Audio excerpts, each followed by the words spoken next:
57 p.m., our 911 call center received a phone call through our 911 channels reference a neighborhood disturbance involving gunshots being fired throughout a residence. At 4:02, within 5 minutes, our patrol officers responded on scene and arrived on scene to determine what exactly the disturbance was in reference to.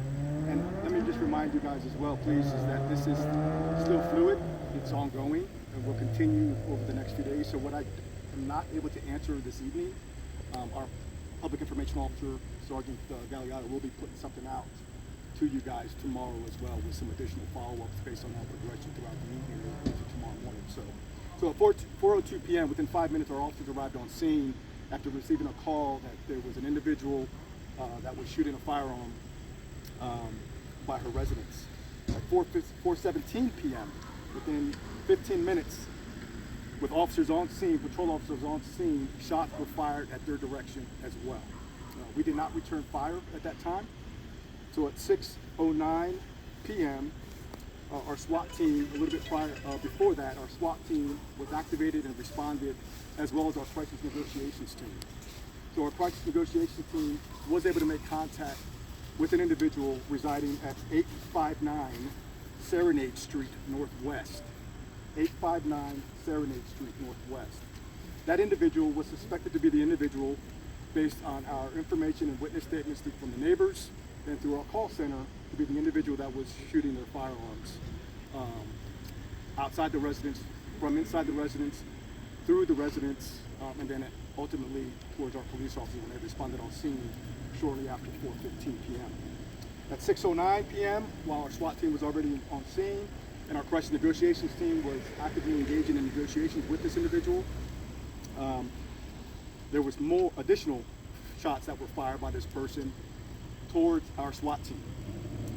At 7:05 p.m., again, shots were fired by a female residing inside the residence. The only thing I'm going to release right now, because it is fluid, we are still working it, is that it is a 54-year-old female that we were dealing with this evening.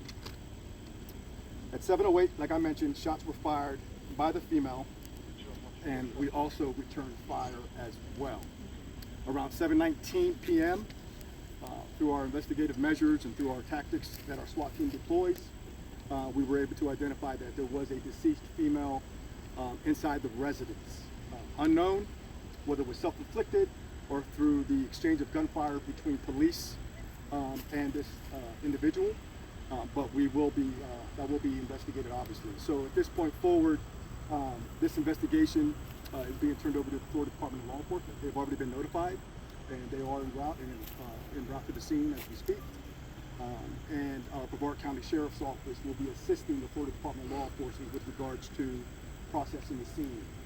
Normal protocol for us, anytime there's an officer-involved incident involving shots fired, Florida Department of Law Enforcement always conducts an investigation for the Palm Bay Police Department. That's normal protocol. So with that being said, before we get into any questions, I do want to thank the Melbourne Police Department, Brevard County Sheriff's Office, the West Melbourne Police Department,